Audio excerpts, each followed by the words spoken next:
Est-ce que tu as déjà entendu parler de cuisine américaine ou de douche italienne?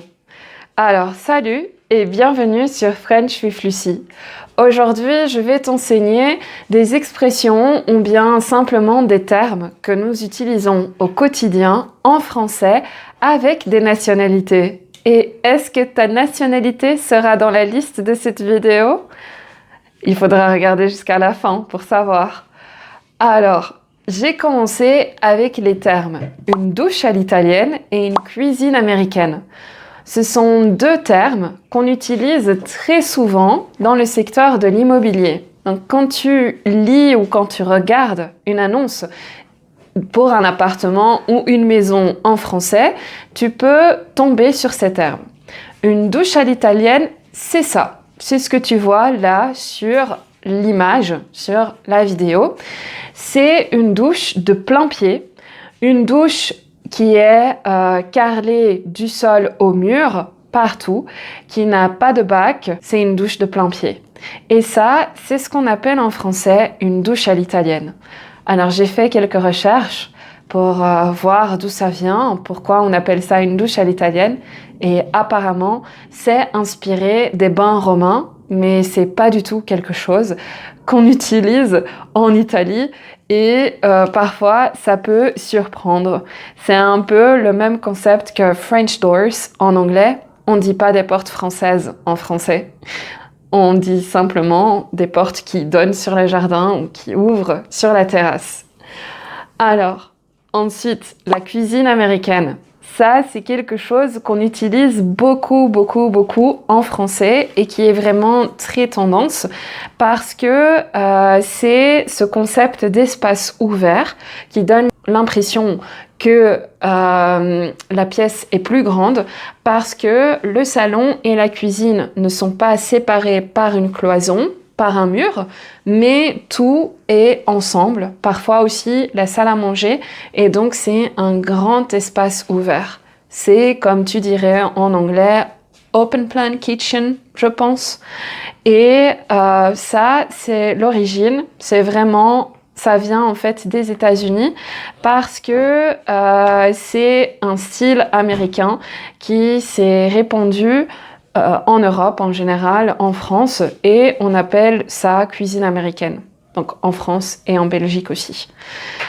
Alors, américain, il y a encore des trucs. Et c'est le rêve américain. Mais ça, je t'apprends rien de nouveau. Tu sais, c'est simplement the American dream. C'est quand on a cette idée, cet idéal que aux États-Unis, tout est possible. C'est possible d'arriver avec très peu d'argent et de faire quelque chose de grand, de faire son propre business, avoir sa propre entreprise, de monter son entreprise, de réussir aux États-Unis. Et donc là, par exemple, tu peux voir dans ce reportage qu'on parle de rêve américain. Installé ici depuis 14 ans, Clément Connor vit son rêve américain. L'Amérique est toujours un pays qui m'a fait rêver. J'ai toujours aimé cette culture, cette mentalité du travail, de la réussite. J'adore ici. D'ailleurs, je te recommande cette chaîne YouTube. Donc, c'est un reportage qui passe tous les samedis sur une chaîne française et qui fait généralement des petits documentaires. Il y a une partie où ce sont des petits documentaires avec des Français qui partent à l'aventure ou qui veulent vivre et réaliser leur rêve à l'étranger, dans un autre pays. Et il y a souvent des morceaux, des parties qui sont disponibles sur YouTube et que tu peux regarder. Et c'est excellent pour pratiquer le français. Donc ça, c'est le rêve américain. Et pour l'origine, je vais lire ici. J'ai noté, d'après mes recherches, que ça a été dit pour la première fois par un historien qui s'appelait James Adams Truslow. Je ne sais pas si la prononciation est correcte. Pendant la Grande Dépression, pour donner de l'espoir aux gens et pour leur rappeler que tout est possible aux États-Unis et que la prospérité aux États-Unis et le fait de réussir avec détermination, avec de l'initiative et du travail acharné. C'est possible. Ça, c'est le rêve américain. God bless America. Alors, ensuite, qu'est-ce que je peux dire encore? Ah oui, quelque chose que tu peux utiliser beaucoup si tu vas boire un café dans un café français. Tu peux voir sur la carte ou bien un café viennois ou bien un café liégeois. Il n'y a pas vraiment de grosse différence entre les deux. En fait, le café viennois, c'est le café d'origine, c'est un espresso avec une crème fouettée ou de la chantilly saupoudrée de cacao. Et l'origine, évidemment, c'est de Vienne. Donc ça vient de Vienne, c'est pour ça que ça s'appelle le café viennois. Mais lors de la Première Guerre mondiale, ou à cette époque-là, on a décidé, ou plutôt en France, ils ont décidé de l'appeler café liégeois pour honorer la résistance des Belges à Liège. Et viennois, c'était l'ennemi. Du coup, on a renommé ça café liégeois. Donc, tu peux tomber sur les deux termes. Et dans certains cas, il y a maintenant une différence pour les différencier. Le café viennois, c'est la version chaude. Et le café liégeois, c'est la version froide. Mais c'est toujours le même concept. Ensuite, si tu as eu un cours de français, un cours de groupe, tu as peut-être entendu parler du portrait chinois. C'est quelque chose que beaucoup de professeurs utilisent ou font pendant un cours, surtout le premier cours, où on essaye de briser la glace et de connaître, apprendre à se connaître et voir un peu la personnalité des personnes. Et le portrait chinois, en fait, c'est un jeu de questions-réponses où on dit « si j'étais, je serais ». Et c'est une bonne façon aussi d'apprendre les hypothèses. Donc, par exemple, si j'étais une ville, je serais Malaga ou Athènes. Ce sont mes deux villes préférées où j'ai eu de superbes expériences. Et ce sont de très belles villes avec beaucoup de culture, beaucoup d'histoire. Et ce sont des villes géniales, superbes. Donc voilà. Et puis tu peux avoir la question, si tu étais un animal, tu serais quoi? Ou si tu étais une saison, laquelle serais-tu? Et ça continue comme ça. Son origine vient d'un jeu de société où il fallait deviner une personne en fonction de métaphores. Et le terme chinois a été ajouté par après pour désigner un jeu complexe. Parce que dans la mentalité française, la culture française, le chinois est une langue extrêmement complexe, très difficile. Du coup, chinois, c'est un peu synonyme de difficile et complexe. Et c'est justement aussi quelque chose qu'on utilise dans une autre expression française, c'est du chinois. Donc pour savoir quelle est la tonalité, c'est très simple, tu prends la mandale. Donc comme il y a si, mi, on est donc en si bémol majeur. C'est facile à comprendre ça. Pour moi, c'est du chinois, elle me parle de bémol, je comprends rien du tout, mais pour le coup, ça m'intéresse et je vais apprendre. Mais pour l'instant, nada.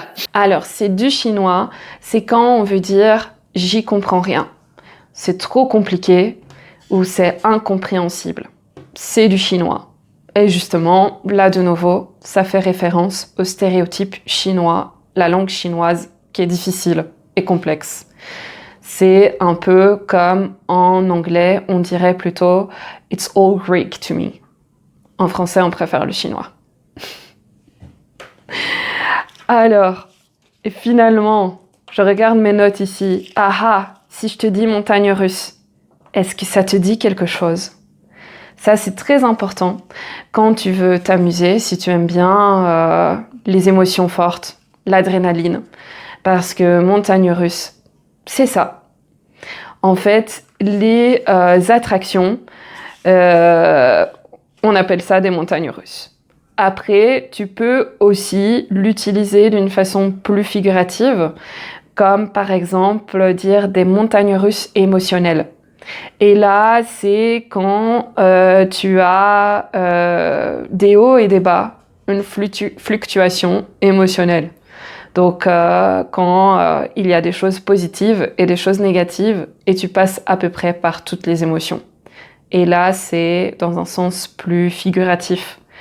Et on peut aussi l'utiliser pour la bourse. La bourse est sur des montagnes russes. Ça veut dire que pour l'instant, c'est très volatile. Il y a beaucoup de fluctuations, beaucoup de volatilité. Et donc l'origine, ça, c'est vraiment en Russie. Ça fait référence à des toboggans en bois qui ont été construits en Russie sous Catherine la deuxième et recouverts de glace et qui permettaient à la haute société de glisser avec une luge et de s'amuser, tout simplement. Et ça a donné montagne russe en français. Et il y a aussi la roulette russe. La roulette russe, ça, tu peux le traduire littéralement. Ça existe aussi en anglais. Et on l'utilise en français quand c'est pour faire un choix hasardeux ou quand c'est une décision importante qui implique des risques énormes et des risques qui sont pas toujours sensés. Donc des risques insensés, des risques conséquents. Et ça, l'origine, on la retrouve dans la littérature où c'est un peu ce jeu macabre où on charge un revolver, une arme, et on tire pour voir ce qui arrive, sans savoir ce qui va arriver. Donc on joue à la roulette russe. Et donc, ensuite, quelque chose qu'on utilise beaucoup aussi en français. Et ça, c'est avec l'Espagne. C'est l'auberge espagnole. Faire l'auberge espagnole. Dans mon service, tous les mois, c'est auberge espagnole. Et c'est trop bien parce que tout le monde y met du sien. À commencer par Eric. Eric, c'est le fêtard de l'open space. Du coup, pour faire plaisir, il ramène cette tireuse à bière. Et là, il dit, Monique, je te mets quoi? Une 25 ou une 50? Ça, on l'utilise beaucoup avec des amis. Ou alors, quand on est au travail aussi. Par exemple, à mon ancien travail, je travaillais pour une institution publique. Et avant Noël, on avait décidé de faire une auberge espagnole. Et l'auberge espagnole, c'est quand toutes les personnes qui participent à la fête apportent un plat. Donc chaque personne apporte un plat, une entrée ou un dessert, un plat en général. Et on partage.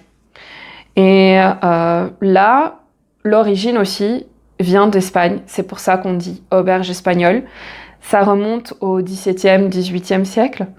Et à ce moment-là, les auberges espagnoles étaient réputées pour fournir le gîte sur le chemin de Saint-Jacques-de-Compostelle, mais pas le couvert. Donc ça veut dire que c'était possible d'y dormir, mais pas possible d'y manger. Il n'y avait pas de nourriture, et donc les voyageurs devaient apporter leur propre nourriture. Donc ça, c'est l'origine de l'auberge espagnole. Donc maintenant, si tu entends ça dans un film, ou si quelqu'un au travail, si tu travailles en France, ou si tu vis en France, te dit « on fait l'auberge espagnole », tu sais que tu dois apporter quelque chose. Alors, ensuite, qu'est-ce que je peux dire encore? Un été indien. Est-ce qu'un été indien, ça te dit quelque chose? L'ambiance est estivale ce dimanche matin sur la plage de la Bernerie en Ré. Le mercure affiche 18 degrés et le soleil réchauffe les quelques plagistes venus profiter de cet été indien. Certains ont même sorti le maillot de bain. Alors un été indien, ça aussi ça existe en anglais, aux États-Unis. Donc ça c'est un été tardif et inattendu. Mais en France et en Belgique, il a un peu une connotation différente. On l'utilise souvent quand on est fin septembre où on est censé avoir des températures plus fraîches, plus douces. Et tout à coup, on a des températures estivales. Il fait beau, il fait chaud. Et alors, on a ce qu'on appelle un été indien. Et là, l'origine, ça a traversé les frontières et ça nous est parvenu via les colons européens qui ont adopté ce terme pour décrire Indian Summer qui existait et qui existe aussi en Amérique du Nord. Mais on l'a adapté à notre sauce. Et puis, toujours avec indien, on a se mettre en file indienne. Ça, on l'utilise beaucoup avec les enfants.